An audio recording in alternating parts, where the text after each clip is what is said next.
really excited, as I put in the email, to welcome back Lord Maurice Fermoy, who will be having a bit of a chat with you later. But let's get cracking, because we have.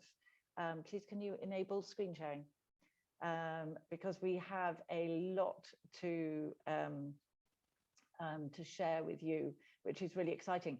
Now, I know a couple of you have talked about the amazing new competition that has been launched for the Platinum Pudding. I don't know if we're going to have any entrants from the States. It might be a little bit difficult because the competition comes to a head at Fortnum and Mason in March, but they are aiming to create, I think they said, a simple, subtle and elegant pudding that is fit for a queen. So that's the latest in the activities that have been launched, which is just wonderful. So we are here and we have created this collection to celebrate the incredible 70 years of service that Queen Elizabeth has given to us. It's hard to imagine how she must have felt, aged 25 years old, to be told that not only had her father died, but she was now queen of this amazing country. Obviously, I'm a little bit biased, and the role that she had to take on, but take it on she did. She served us selflessly through all of these 70 years. There's been a heck of a lot of change, notably over the last 2 years, which is most fresh in our memories. And she's done it selflessly and with absolute dignity. So I think she is well worth celebrating, absolutely. Now, as you know, everything is driven by our Humphrey's Promise, and Queen Elizabeth has continued and developed many of the fabulous traditions that we celebrate with all of our experiences. So I'd like to think she'd be rather pleased with what we have created. So a little bit of good news. I hope you've heard that no longer do any visitors to the UK have to take a COVID test before arrival. And I think the headlines that we've seen over the last few days are please, I'm hoping, really positive, that they're talking about the Platinum Jubilee as the reopening ceremony of the UK, which would just be a wonderful way to celebrate getting back to normality. And the numbers are looking really positive. So let's hope that this is the start of good things for all of us. I've shared with you about the Great Royal Bake Off, and Dame Mary Berry is one of our neighbours here in Henley. So if you want me to have a word, just let me know and I'll see what we can do. But lots to start planning all around the Jubilee.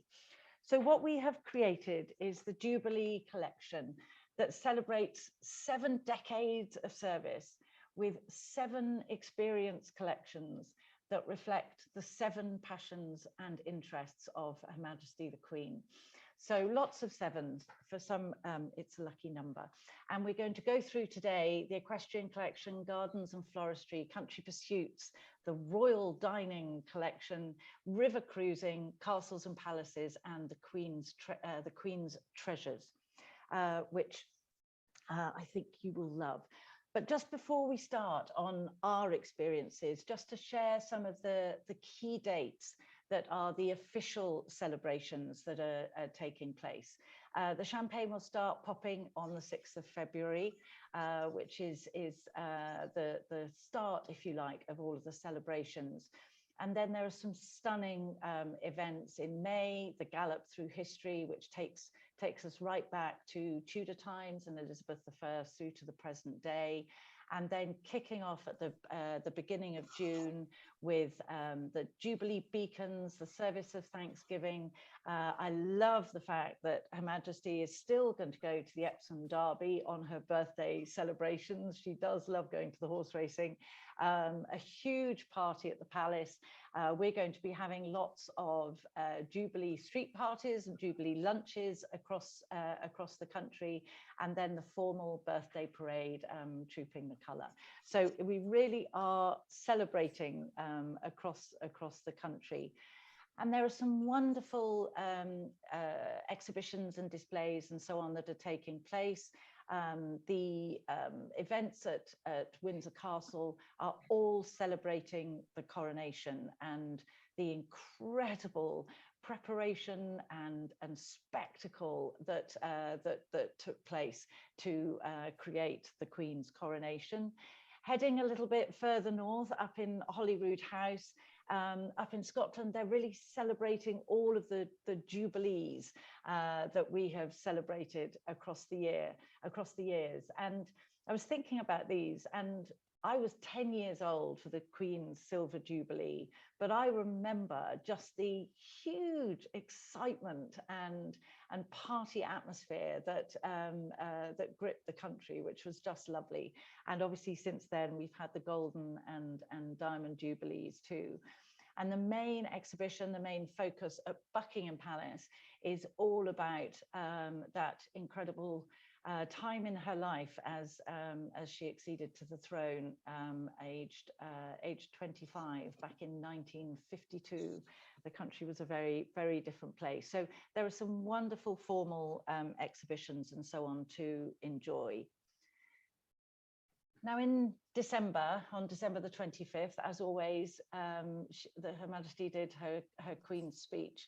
And I loved that she talked about really using the Jubilee to bring people together and create this sense of togetherness, which I think we have been lacking somewhat over the last couple of years. And we really wanted, with this collection, to celebrate all that she has done for the UK, for the Commonwealth, and across the country. And we really explored what it was to make an experience a truly royal event, to reflect that this is the Jubilee Collection. And so we have brought together a selection of some of the best people that your clients could possibly spend the time with, who will act as our royal hosts for all of these experiences. They have all worked with or served or spent time with the royal family and Her Majesty the Queen. And just to introduce 4 of them briefly to you, well, I'm going to hand over to Lord Maurice Fermoy to introduce himself just briefly, and then he'll talk to you about the experiences in a bit. Yes, good evening, everyone. Thank you very much for the invitation, Sam. I do apologise for my dress this evening. I've been on a horse most of the day with a pack of hounds, following trails, because we're no longer allowed to hunt foxes over here. And this contraption around my neck is called a stock, and it's there to it's not there to make me look like Mr. Darcy from Pride and Prejudice. It's actually made to stop me breaking my neck when I fall off my horse, which so far it has succeeded in doing. But anyway, you have a brief a bio of me there. I'm absolutely delighted to be helping with this. I'm going to be talking later on into the presentation. Many of you would have heard some of my vignettes and stories over the last summer, and I'm absolutely thrilled to be here this evening, and hope very much that we will be involved later on this year. Thank you, Sam. Lovely, thanks, Maurice. And just our next in line for our royal hosts is E.B. Sibright. Some of you may remember him during our tea and trading presentation about polo. He's great friends with both Prince William and Prince Harry, having played alongside them many times.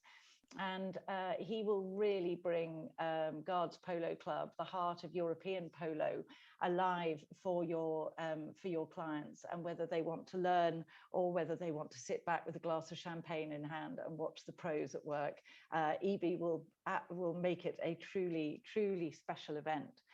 Now, Simon LYCETT was supposed to be joining us today, and my apologies, and he sends his sincere apologies that he's not able to, but I do promise you that he will be joining us very soon to have a chat about his experiences of working with the royal family. You can see him here talking to Her Majesty at Chelsea Flower Show.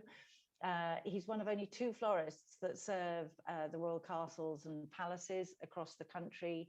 And if you look back at the pictures of Prince Charles and Camilla's wedding, he did all of the flowers for that. And I've never met anybody with such a passion and love for flowers, and his talent is quite incredible. So I can't wait for you to meet him. He's a hugely flamboyant character, and I think you will love him, but we'll talk more about what he's going to do.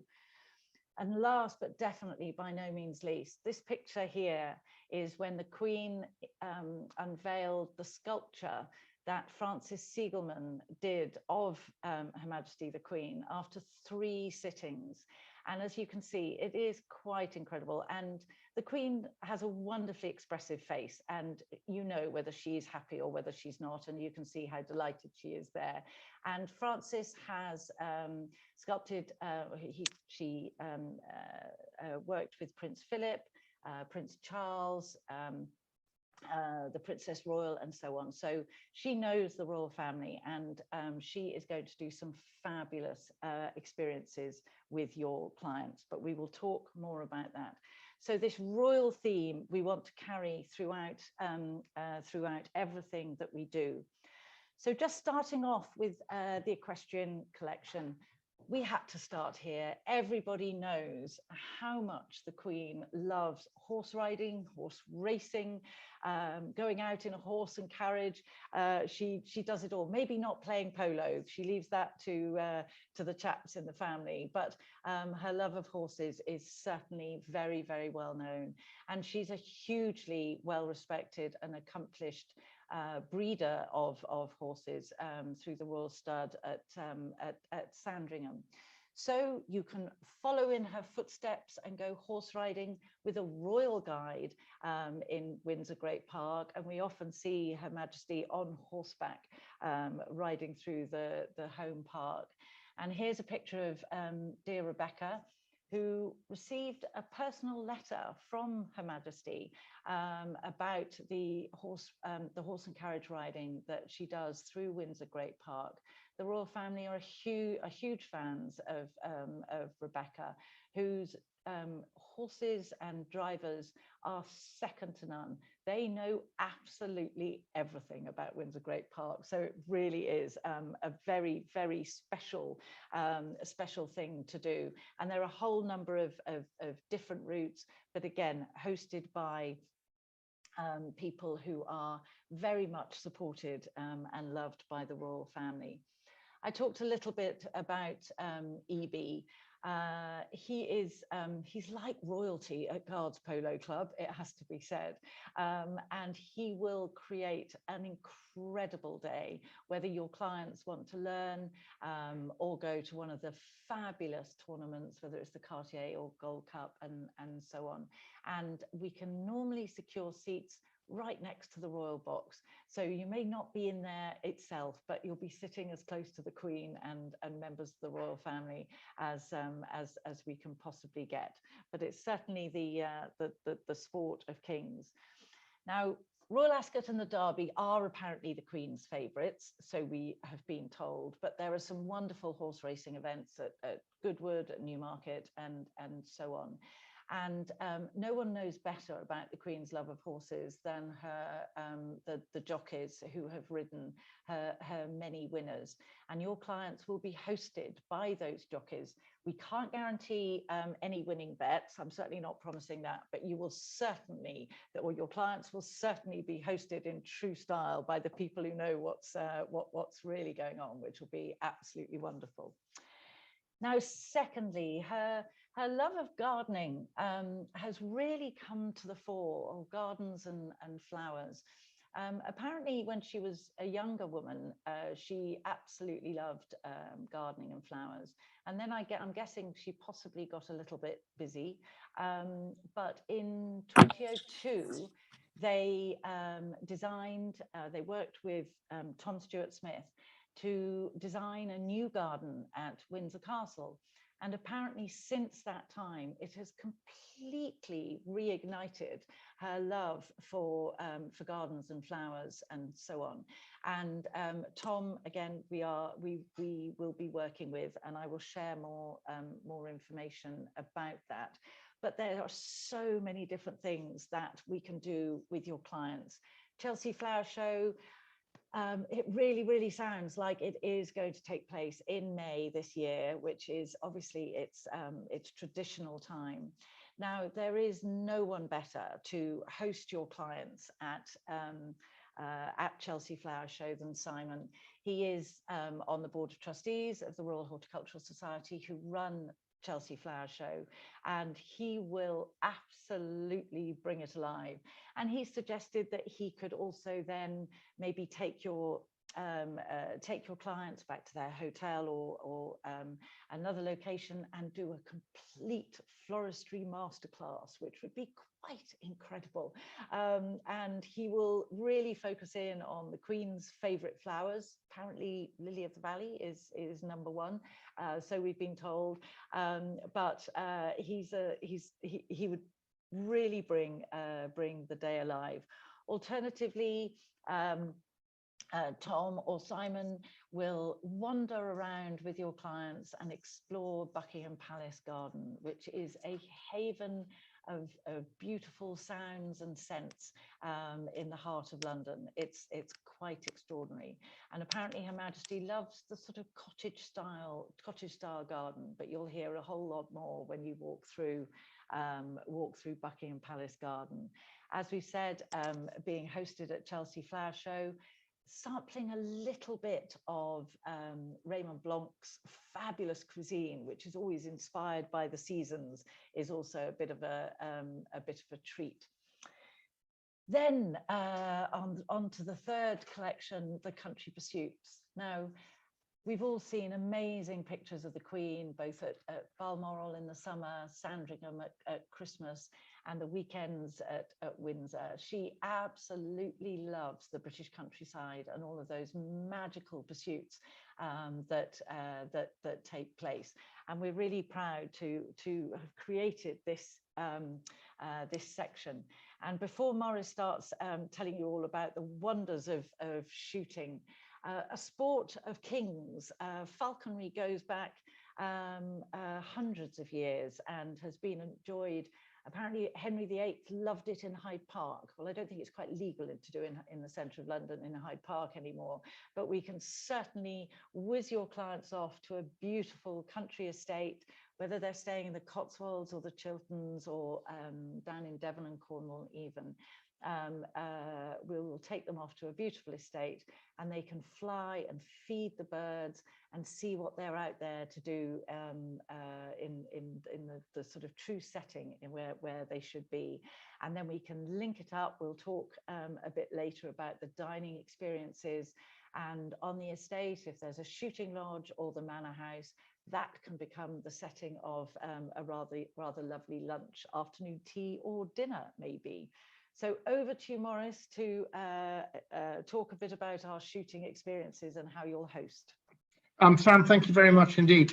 As you know, the great English country pursuits are hunting and shooting. And hunting I've been doing today, and shooting I'm going to talk about now because it's a lot less dangerous to the individual.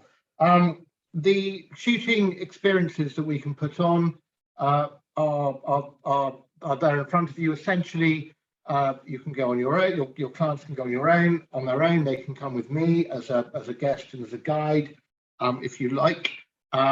It can be completely safe. They can have people with them if they haven't shot before, or if they're confident guns, then they can stand in line on their own with the fellow guns. They will shoot, they will meet their hosts, they will meet their fellow guns, they will enjoy lunch, they will have 11s, as we call it.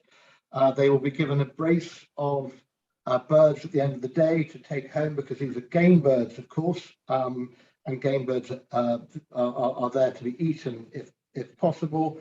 We have a cellar full of grouse and frozen pheasants, simply as a result of shooting. As I say, I can be part of it or I cannot be part of it. Thanks very much. The next slide, please, Sam. The shooting season is governed by what you can shoot when. Pheasant shooting is about to end and restart on October the 1st. Partridge start earlier in September. If your guests are over here in September, they shoot partridge, which is the most exciting bird, seconded only by grouse, which is grouse shooting is, I know this is another expression we've used, is a sport of kings. You're shooting grouse which are low and fast and coming at you. It's the most exciting shooting you could possibly do. It starts on the glorious 12th, when we all head up north to shoot what grouse that there are. Sometimes there are a lot and sometimes there are not so a lot, because we can't breed grouse. They are wild birds and they can only be husbanded on these estates, and hopefully they will breed well. We're looking forward hopefully to a good year next year. Black grouse or black game are there, and for individuals who there are numerous duck shoots that can be organised again from September to the end of January. If you come with me, I will, or your guests come with me, I will talk about anecdotes and stories and dress code etiquette, what to wear, what to bring, what to shoot, what not to shoot, what to tip the keeper at the end of the day, all to make it more enjoyable and to make your guests fit in as if they had been going there every week or every month of the shooting season. It's all meant to be fun and for your guests to enjoy it, and we are there to make it so. The next slide, please.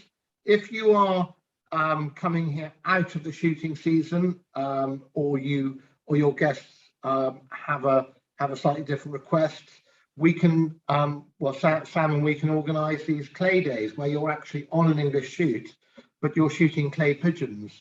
And that is the only difference. You're in the English countryside, you're shooting on a peg, the clays come out of a wood, there is a lunch, there is a Levenses, and your guests will enjoy it almost as much, but in a slightly different way than were they shooting live game. And again, loaders and coaching can be laid on for your guests if they have a little experience or no experience, or if they're fully experienced, they may well just like to shoot on their own and enjoy the day as it is set out for them. I'm going to hand back to Sam now to talk about the Highland Games. Thanks, Maurice. That's wonderful. Now, you may well have seen pictures of Her Majesty the Queen and various members of her family attending these incredible Highland Games. Now, the Highland Games have been around for a little bit longer than the Queen. They've been going for about 1,000 years, apparently. And they combine sports and eating and drinking and dancing and all sorts of different things. There are lots of different Highland Games that take place across the whole of Scotland throughout the summer, and they really are fabulous. So we would help with the hiring of kilts and all the appropriate attire, and secure the best seats in the house, and they can sit back and watch these amazing chaps tossing cabers, which is a rather huge logs that they throw around the place. Did you know France have adopted tossing the caber, but they don't toss a caber, they toss a huge champagne cork, apparently, which seems very French. But there are all sorts of sports, and it's a fabulously traditional Scottish day that the royal family have been known to enjoy for many years. Now, eating and drinking is a huge part of royal life. And I think the fact that they have launched the Platinum Pudding Royal Bake Off competition says it all.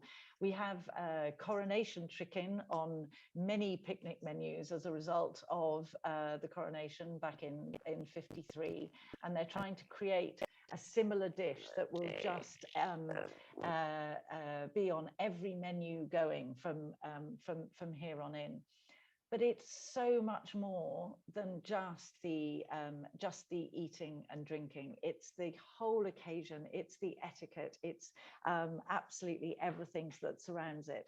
And that's what we've really tried to bring to life in the dining collection, because we want your clients to experience the type of food and the whole ambience and experience that the royal family enjoy when they sit down to eat. Now, lunch and a cookery class in a castle will be a truly amazing event. We will choose the chef depending on the client and what they're looking to experience, but they will really bring together all of the different elements that come towards sort of putting the menu together, deciding on the guests and all that sort of thing. So we will create a really good understanding of what it means to host a truly royal event, and they can fine-tune some fabulous cookery skills as they go. And now I'm going to hand back to Maurice to have a little chat about his absolutely extensive, huge knowledge about etiquette. Sam, thank you so much. Thank you. And etiquette is a personal favourite of mine, because it's I love to talk about the way it has been done and the way it should be done, and sometimes the way it is done, and how we can all improve on that. And that's all done in a very easy, sociable, amusing and anecdotal way. About how the British will, you'll go to dinner with the British and they will say, "How lovely to see you, we must see you again soon," and we don't mean it. Whereas my American friends will say the way things are. We tend to hide behind good manners, and we talk about the good manners, the bad manners, the way that the royal family manners, what we do when we meet the Queen, how we greet her, how we say goodbye to her, how she will end a conversation, because clearly you can never end a conversation yourself. You have to wait for the Queen to end it for you. And all of this is wrapped up either over tea or another meal with the etiquette traditions of that particular lunch, tea or dinner. Can I have the next slide, please? Or indeed, you can have your own butler for a day. You can sit there like a lord and lady, and your own personal butler will wait on your clients in a proper English manner way of times gone by. And this could be for breakfast or tea or coffee, and they are there. They're talked like the butlers of old, like the Carsons from Downton Abbey, and it's a hugely enjoyable experience that your clients will love. Can I have the next slide, please? One of my personal favourites is taking your clients for tea and discussing about the history behind the tea, where the Duchess who invented it and why, and what characteristics she brought in, the difference between builder's tea and Earl Grey, the pouring of the tea, when scones turn up, whether you put the cream on the scones first and the jam, or the jam first and then the cream afterwards. Hours of debate are spent over this subject in English drawing rooms up and down the country. And we talk again about anecdotal and historical and aristocracy and all of that. It's just not simply an afternoon meal. Can I have the next slide, please? And it's sandwiches, and we talk about why people cut the crusts off their sandwiches. And if you went to a Buckingham Palace tea party, like I've been lucky enough to go to in the garden, how tea is served there, and the types of tea, the reason Builders is called Builders, and why we're drinking Earl Grey, the sponge, the cake, and why you should always eat sandwiches before you're allowed to have any cake. As those of us with nannies, when we grew up, like I did, were taught by their nannies, you must have sandwiches before you can enjoy the cake. And it's stories like that. Can I have the next slide, please? And finally, dinner and why, and if you want, we can, I can sit with your clients at dinner and we talk about why the British upper class eats so late. We eat at 8:30 rather than 6 o'clock. There are optional butlers.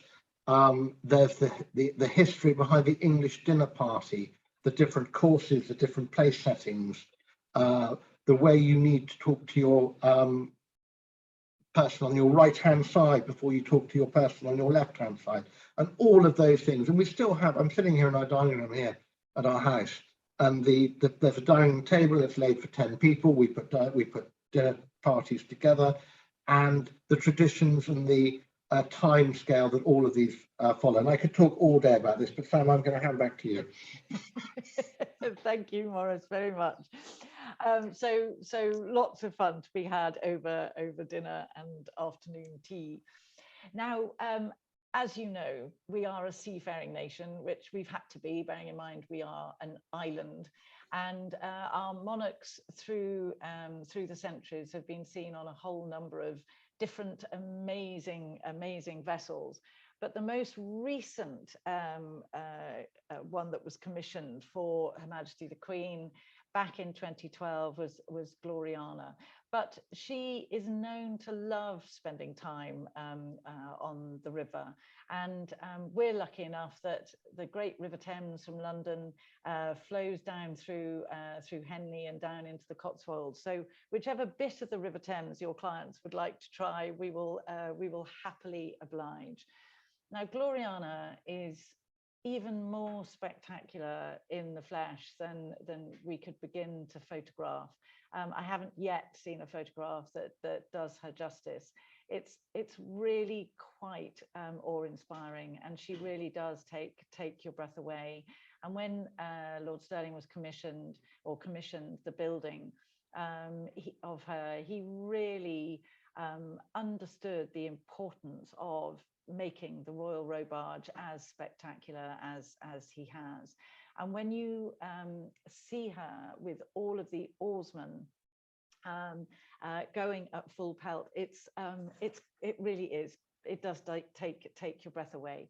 Now, we're lucky enough to work with the GLORIANA Trust, and we are able, when she's not in royal service, to invite your clients aboard GLORIANA, which, as you can imagine, is not something that is usually afforded to the public. So it's something incredibly special. And depending on your client's interest, if they're more interested in the rowing and the oarsmen, or they're more interested in the building of the GLORIANA, we will ensure the appropriate hosts join them. But it is an utterly amazing experience. As you probably gathered, I'm a bit of a fan. But generally speaking, our wonderful boats on the River Thames are as magnificent as this one in the picture. They shine brightly and gently cruise up and down the river, obviously with an appropriate bottle of champagne and picnic on board. And again, the royal hosts will be with your clients, talking about our history as a seafaring nation and the royal association with the rivers and the seas. Now, Alaska is a really rather special vessel. As you can see, this was the Queen in her Diamond Jubilee, and the Queen cruised on Alaska when she came over to Henley for a royal garden party just down the river. And Alaska is just magnificent. So if you have clients who are in a small group, she's absolutely perfect for a little rather special lunch party. And Peter, the skipper, you can see there in the picture, oh my word, does he have some stories to tell about that day when he chauffeured the Queen down the River Thames. She had a truly wonderful time.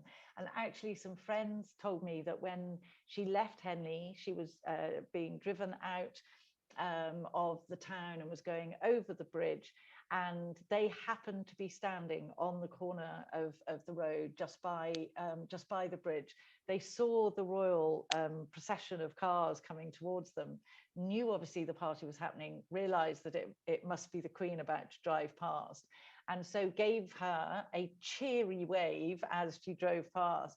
And they were beside themselves because both Prince Philip and the Queen turned around, beamed at them, huge smiles, and gave them a big wave. And they've been dining out on that story ever since. And they think, you know, it was obviously meant to be.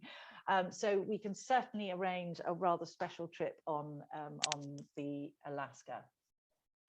Now, we are lucky enough to have an incredible array of castles and palaces across the country. And each one of the royal residences plays its own very special role in the Queen's life. Buckingham Palace is the office, it's the working palace. Sandringham is Christmas.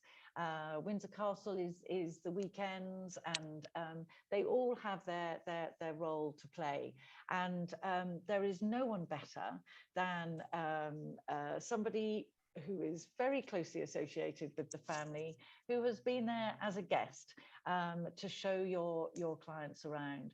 We have some wonderful guides, and they do a great job, but they can't get close to a personal experience of being there as a guest. So I'm going to hand back to Maurice.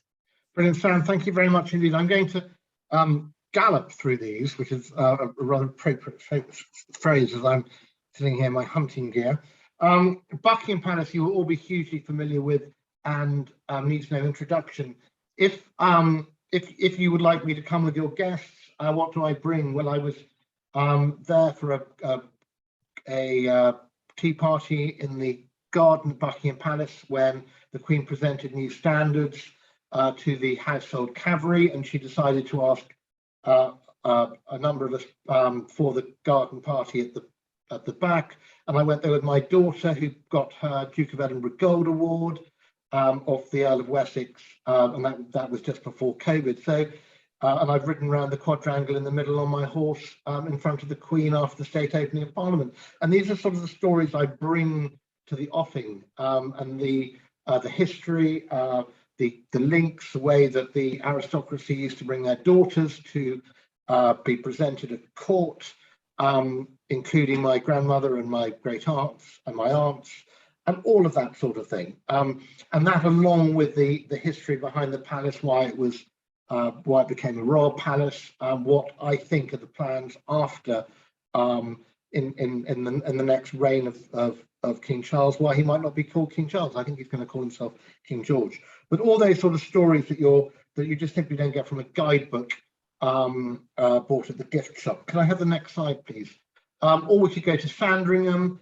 My grandfather was MP for there. He lived in a house 100 yards away from Sandringham House there that was rented to him by the King, and that's where my grandmother ended up as a lady-in-waiting for the Queen Mother. So there's huge amounts of my family history from that house, and stories of my past, and the links to the royal families going back before the war, during the war, and after the war, that hopefully your clients again will find pretty interesting, as well as the reason that it was bought as a shooting lodge. It's privately owned by the Queen and not by the state, so she can basically do what she wants with anyone without anyone having to tell her, and she does. It's her own home, and we go there if you would like. And the next slide, please. Or to Kensington Palace, where the Duke and Duchess of Cambridge lived, and the Duke and Duchess of Sussex used to live. And we talk about there.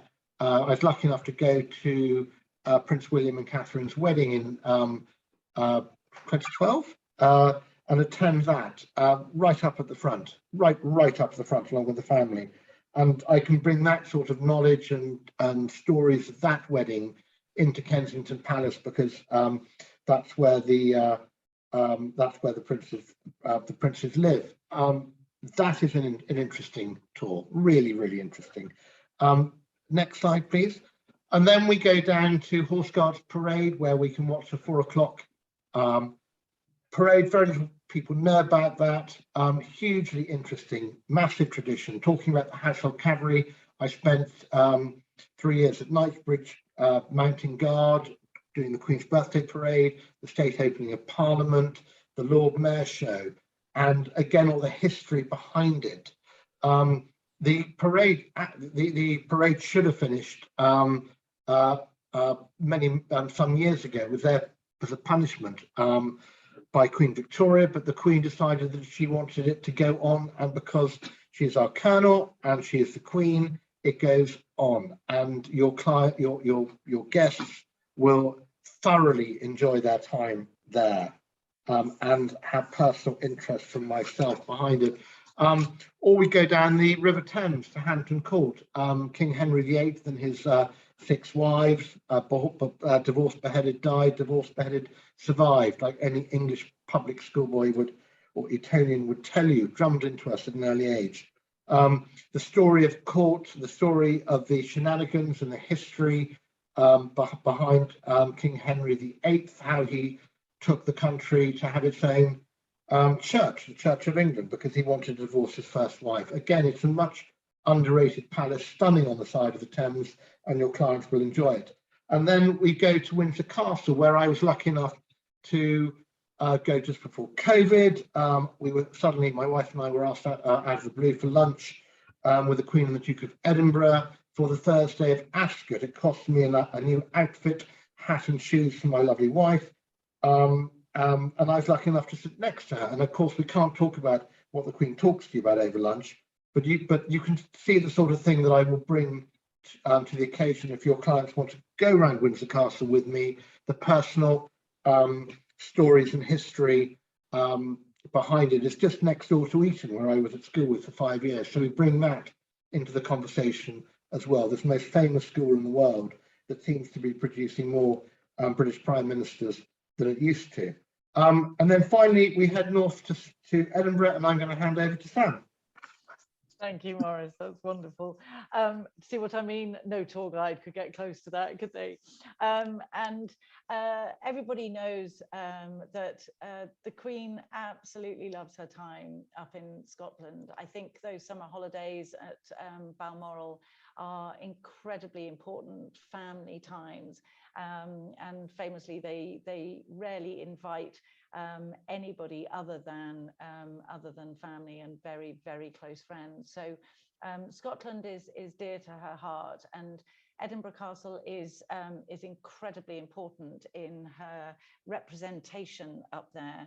And Maurice will go to Edinburgh if you particularly request, but we do have a couple of rather amazing lords and landowners who will do the job, and they're a little bit more local, so might be able to bring or certainly will be able to bring the local colour and the local stories. But again, your clients will have wonderfully royal guides, and if they want any of the special events that go on throughout the year up in Edinburgh, then again, the hosting will be absolutely splendid, I can assure you.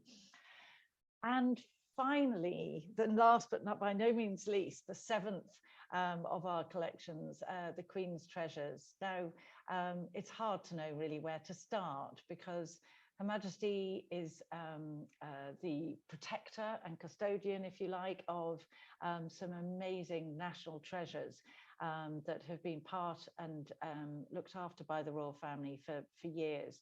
So the art is a huge part of it, as obviously are the crown jewels. Now, I was hoping that when I am talking to you today, that I would be able to confirm that we have absolutely unparalleled access to the Tower of London. I am confident that it will be confirmed over the next few days, and I will obviously share the details with you. But obviously there are some fabulous opportunities to see the crown jewels and have a really private tour. And if you do have clients that are interested and are happy to invest in the experience, a private tour is extraordinary, because they will have the time to really study the crown jewels, chat to the yeoman, and understand the significance of every piece. And the ceremony of the keys is absolutely wonderful. But the experiences that I'm planning to share with you within the next few days exceed even that. So I will let you know as soon as I can, but it really will be incredibly special. But one that I can confirm, and we're really ending on a high here, is the wonderful Frances Siegelman, who, as I said earlier, she has sculpted Prince Philip, Her Majesty the Queen, Prince Charles, the Countess of Wessex, and all sorts of people, and has done a truly amazing job. And she's a really, truly wonderful character. And your clients will be invited into her home and her studio, and she will do anything from sit and have lunch with them and talk them through the whole experience of being the sculptor to the royal family. She will, even run a mini masterclass. So they will be given their piece of clay and given the opportunity to create something, whatever it may be, under her expert guidance. And everything will be fired and polished and done and so on by, if not by the time your clients return back home, it will certainly be sent and delivered post haste. And there's also the opportunity to see the bronzing process, which is, I have to say, is quite extraordinary, because obviously the whole sculpting process takes quite some time, but the bronzing process is quite magical. But the absolute ultimate opportunity, Frances has said that she will accept commissions from 2 of our clients this year, which basically means you will follow in the footsteps, or your clients will follow in the footsteps of Her Majesty the Queen and sit for Frances, and she will produce something as magnificent as you can see in the picture. So all sorts of opportunities. So I hope you have enjoyed hearing about our Jubilee collection. We have loved putting it together, and as you have probably heard, it's not finished there. We will be constantly adding new elements to it. Now, obviously, we have given you an overview today. There is a very detailed document brochure that we will send through to you tomorrow, along with a recording of this. And I hope it will answer your questions. But please do let me know now if there are any questions that that we can answer, or, as you know, I am more than happy to arrange a Zoom with you at another time and go through any details that you would like for your clients. All of these experiences are available throughout the year. Obviously, some of the dates are fixed. I'm afraid I can't move Royal Ascot for you, and I can't move the Epsom Derby, and so on. But what we can do is secure the absolutely best possible experience for your clients when they go. But we've got things throughout the year. So whenever your clients are planning to come over here during our Platinum Jubilee year, we will make something wonderful for them. Thank you so much for all your lovely comments. That's just lovely. So please let me know if we can help with anything at all, and we really look forward to creating some magical Jubilee experiences for your clients. A huge thank you. I really look forward to hearing from you about any questions. We'll send all this information tomorrow, and we look forward to seeing you in a couple of weeks. A huge thank you, Maurice, once again, for fabulous presentation, and so we're getting some lovely comments about what you've said. I think they all want to come over and meet you. A huge thank you, everyone. Bye bye. See you soon. See you in 2 weeks. Bye bye.